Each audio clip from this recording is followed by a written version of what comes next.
কবি রজত শুভ্র মজুমদারের কবিতা ভাষা স্বরাজ। তোমরা চেয়েছো একটি জাতীয় ভাষা, তোমরা বলেছ এক ভাষা এক দেশ। দেশীয় কৃষ্টি সংস্কৃতির প্রতি এত তোমাদের ঘৃণা, এত বিদ্বেষ।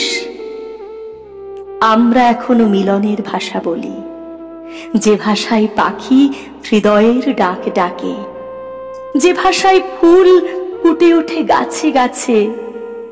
দেশবাসী আজও জড়াজড়ি করে থাকে। আমাদের বুকে বিপ্লব জেগে আছে, প্রয়োজনে যেন রক্ত ঝরাতে পারি। আমাদের আছে স্পর্ধার ইতিহাস, আমাদের আছে 21শে ফেব্রুয়ারি। তোমরা শোনোনি ভাষা শহীদের গান, তোমরা জানো না কি আছে দমন শেষে। ইতিহাস জানে কিভাবে স্বরাজ আসে, বিবিধের মাঝে মিলনের এই দেশে।